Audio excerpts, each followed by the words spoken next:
दोस्तों, अगर बात टेक्नोलॉजी और डेवलपमेंट की हो तो हम जापान को कैसे भूल सकते हैं। आज हम आपको बताने वाले हैं जापान के 10 ऐसे फैक्ट्स जिनको सुनकर आप हैरान रह जाएंगे। तो दोस्तों, बिना देर किए वीडियो को शुरू करते हैं। अगर आप चैनल पर नए हैं तो वीडियो को लाइक कर लें और चैनल को सब्सक्राइब कर लें ताकि आप आने वाली वीडियो की नोटिफिकेशन आपको मिल सके।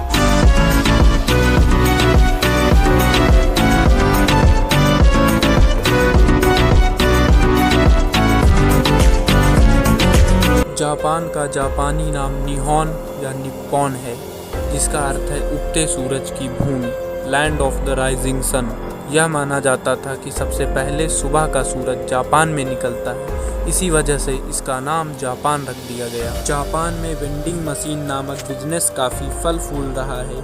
इस बिजनेस के तहत जापान के प्रत्येक गली में वेंडिंग मशीन लगी हुई है। अगर आप इन मशीनों में कॉइन डालते हैं तो यह मशीन आपको नूडल्स, सॉफ्ट ड्रिंक, कॉर्न आदि देती है। जापान में लगभग 5.52 मिलियन वेंडिंग मशीनें हैं। जापान के मेटाबॉल लॉ के अनुसार 40 साल से ज़्यादा उम्र के पुरुषों की कमर 33.5 इंच से ज़्यादा और औरतों की 35.4 से ज़्यादा नहीं होनी चाहिए। यह स्केल यहाँ के सरकारी कर्मचारियों का मोटापा जांचने के लिए रखी गई है। हालांकि तय मापदंड से ज़्यादा होने पर कोई फाइन नहीं लिया जाता है, बल्कि उन्हें फिट रहने के टिप्स दिए जाते हैं। इसलिए यह कभी नहीं भूले कि जापान में मोटा होना गैरकानूनी है। दोस्तों, आपको तो पता ही होगा कि ऑफिस काम करने के लिए बने होते हैं, पर क्या आपको पता है जापान के ऑफिसों में काम के दौरान सोना स्वीकार योग्य है, क्योंकि ऐसा माना जाता है कि व्यक्ति ज़्यादा काम करने की वजह से थक गया है और ब्रेक ले रहा है।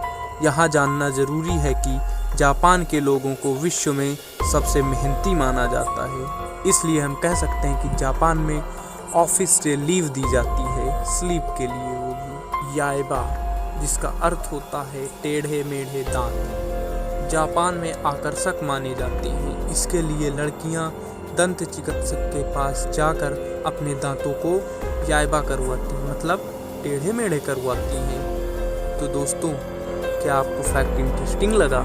दोस्तों, टेक्नोलॉजी की बात हो और जापान का नाम ना आए। जापान में कई ट्रेनें पटरी के कुछ ऊपर चलती हैं। ये ट्रेनें मैग्नेटिक पावर से चलती हैं। इन्हें देखकर ऐसा लगता है मानो ये ट्रेन हवा में चल रही हैं। अगर ट्रेनों की बात हो और जापान की बुलेट ट्रेन का नाम ना आए, ऐसा कैसे हो सकता है? जापान में दुनिया की सबसे तेज स्पीड से चलने वाली ट्रेन बनाने का रिकॉर्ड तोड़ा है। जापान के एक मैग्नेटिक ट्रेन साइंटिस्ट ने बताया है कि जो ट्रेन उन्होंने बनाई है वो 590 किलोमीटर प्रति घंटे के रफ्तार से चलेगी, और इस रिकॉर्ड के साथ ही यह ट्रेन दुनिया की सबसे हाई स्पीड वाली ट्रेन हो जाएगी। पहले बुलेट ट्रेन का रिकॉर्ड 2003 में 581 किलोमीटर था। अगर भारत में भविष्य में इस तरह की ट्रेन बनती है तो हम घंटों का सफ़र मिनटों में और मिनटों का सफ़र सेकंडों में तय कर सकते हैं। दोस्तों, बारिश में अक्सर लोग अपने साथ छाता रखते हैं। अगर कहीं बारिश आ भी जाए तो वह छाता इस्तेमाल कर अपने शरीर को पानी से बचा लेते हैं, लेकिन साइड से भीग जाते हैं। पर जापानियों के पास विचारों की कमी नहीं है। जी हाँ, वहाँ कुछ ऐसे छाते हैं जिनको सुपर अम्ब्रेला बोला जाता है, जो अपने शरीर को पूरी तरह कवर कर लेते हैं, जिससे कि आपके बदन में एक भी बूंद पानी नहीं पड़ सकता है। इसे कहते हैं टेक्नोलॉजी का सही इस्तेमाल। अगर बात करें टॉयलेट की, तो जापान ने यहाँ भी टेक्नोलॉजी का इस्तेमाल किया है। जब भी कोई व्यक्ति अंदर उसके जाता है तो वह अपने आप खुल जाता है और उसके बाहर निकलते ही वो बंद हो जाता है। पूरा का पूरा टॉयलेट ऑटोमेटिक सिस्टम से बना हुआ है, जिसमें पानी, फ्रेशनर सब का इस्तेमाल ऑटोमेटिक हो जाता है। आम साइकिल पार्किंग तो आपने देखी होगी, मगर क्या आपने स्मार्ट साइकिल पार्किंग देखी है? जापान ने यहाँ भी टेक्नोलॉजी का बहुत ही सही उपयोग किया है, जिस पे आप साइकिल अपनी रखिए और ये अपने आप उस साइकिल को स्टैंड पर रख देगा और टोकन आपको दिया जाएगा। वो टोकन डालते ही फिर से वो साइकिल आपको मिल जाएगी।